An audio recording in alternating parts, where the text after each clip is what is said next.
Etapa 3: La postura de la Suprema Corte de Justicia de la Nación. La Suprema Corte de Justicia de la Nación tuvo oportunidad de fijar su postura sobre el control de convencionalidad en la resolución del expediente Varios 912-2010.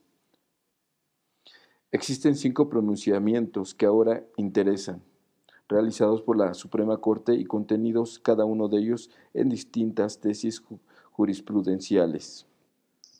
Tesis número 1.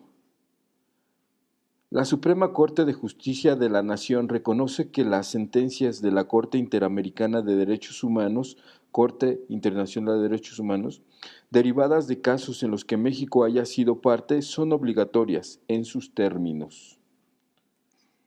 Esto significa que las sentencias de la Corte Internacional de Derechos Humanos se deben ejecutar sin cuestionar ninguna de sus partes, ni añadir o quitar ningún elemento y sin regatear todos los actos que se deben realizar para que la sentencia se dé por cumplida,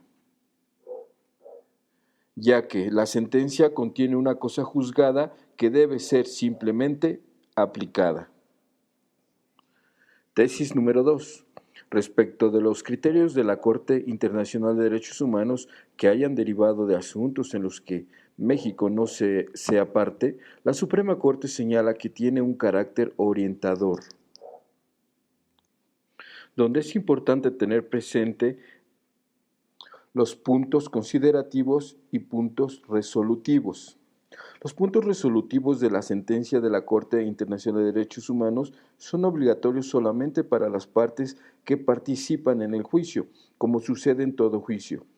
Esto significa que lo que la Corte Internacional de Derechos Humanos ordena en sus sentencias que se haga una indemnización, garantías de no repetición, etcétera, impartición de cursos, corresponde acatarlo de forma exclusiva al Estado, parte que concurrió en el juicio. Es igualmente obvio, en consecuencia, que si México no formó parte del juicio, no tiene ningún deber de acatamiento de los puntos resolutivos.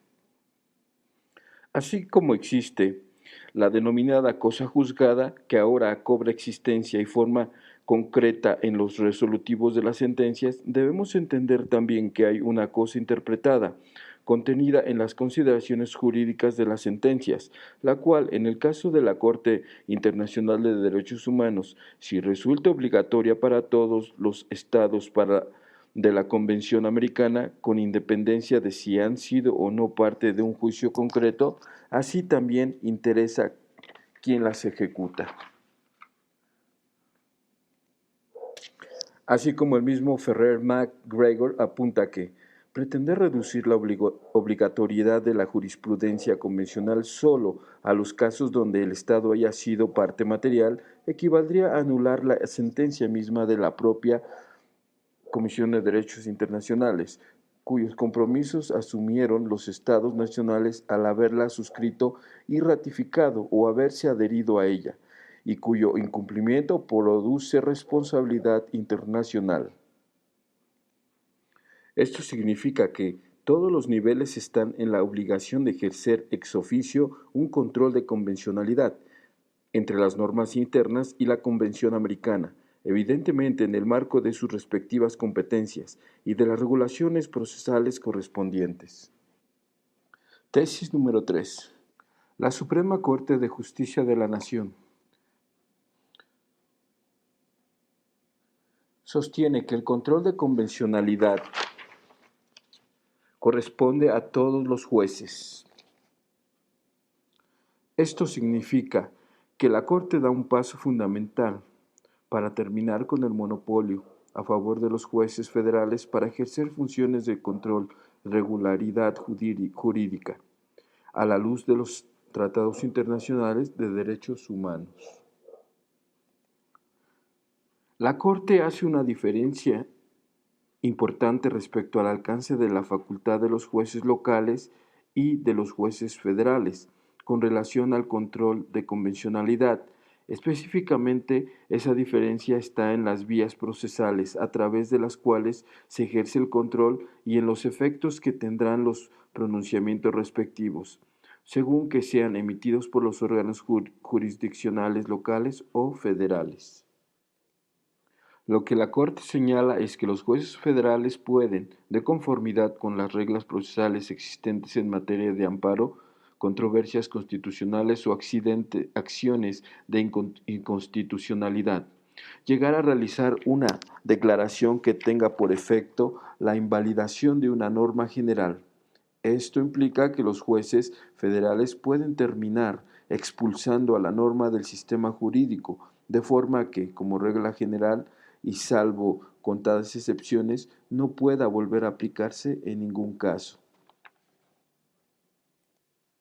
Por otro lado, la facultad de los jueces locales abarca solamente la posibilidad de decretar la inaplicación de las normas generales, lo que tendrá como efecto que tales normas no se apliquen a un caso concreto bajo conocimiento de las autoridades judiciales locales, sin que ello atente a su vigencia ni limite la posibilidad del resto de autoridades para seguirlas aplicando a casos que presenten más adelante. Dicho en otras palabras, los jueces federales pueden llegar a efectuar la vigencia de una norma general. Los jueces locales solamente se refieren a la aplicabilidad de las normas. Según la tesis 69, derivada del mismo expediente varios 912-2010, establece los pasos que deben seguirse por parte de los jueces a fin de llevar a cabo el control constitucional y legalidad. Se trata de lo que algunos autores llaman los grados de intensidad en el ejercicio del control. Estos grados son interpretación conforme en sentido amplio, B. Interpretación conforme en sentido estricto, C. Inaplicación de la ley cuando las alternativas anteriores no son posibles. Estos grados son de acuerdo a la intensidad grado bajo, grado medio y grado alto.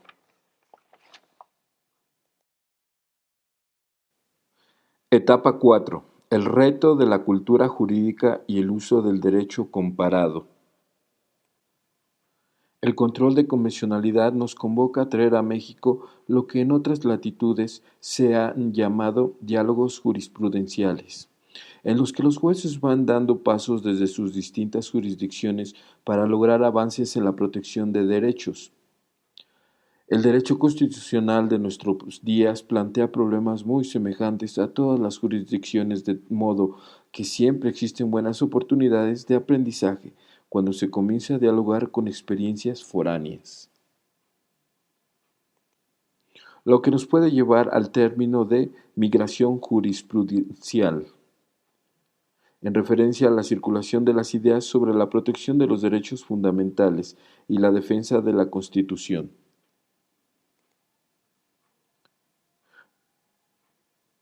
Los problemas a los que se enfrentan las distintas jurisdicciones nacionales son libertad de expresión, derecho de asociación, cuestiones electorales, derecho a la posesión de armas, interrupción voluntaria del embarazo, por mencionar algunos. Lo cierto es que hay una circulación mundial de problemas constitucionales y una circulación igualmente planetaria de las correspondientes soluciones. De lo que se trata es de conocer, valorar, analizar y resolver de la manera que sea mejor y de acuerdo al propio contexto nacional los problemas mencionados mundialmente. Esto comparando ejemplos de otros países y de su constitucionalidad. Asumiendo una actitud humilde, receptiva y atenta a los cambios, buenos o malos, que se han abierto en otras latitudes. Es mejor que encerrarse ante las modernas corrientes de la jurisprudencia constitucional comparada. No faltaría quien piense que al tomar en cuenta las experiencias de otros países se pone en riesgo la identidad propia del ordenamiento constitucional mexicano o de cualquier otro país. Pero sería bueno hacernos la pregunta, ¿acaso no importamos en su momento el esquema del federalismo o de algún otro plan judicial? Puesto que vivimos en un mundo globalizado y una sociedad totalmente internacionalizada, pues sería perjudicial e indefendible tanto desde un punto de vista teórico como desde el mirador de la práctica, el intentar permanecer encerrados en las propias tradiciones, cualquiera que éstas sean. Lo anterior viene al caso porque la tarea más importante que debemos realizar en México en materia de control de convencionalidad se refiere a cambiar la mentalidad de nuestros operadores jurídicos, de modo que estén mentalmente abiertos a lo que ya señalando la jurisprudencia de la Corte Internacional de Derechos Humanos se apegue. Por eso, es importante que las futuras generaciones de abogados se manejen con soltura en el derecho comparado y lo vean como un insumo relevante para complementar su formación. Los abogados de próximas generaciones deben estar listos para utilizar en sus razonamientos tantas normas internas como normas internacionales. El control de convencionalidad es obligatorio y, por tanto, los operadores jurídicos deben conocer a fondo y con detalle la jurisprudencia de la Corte Internacional de Derechos Humanos. Teniendo este conocimiento reflejado en la práctica, si no conseguimos desarrollar una mentalidad más afín a los pronunciamientos de la jurisdicción interamericana.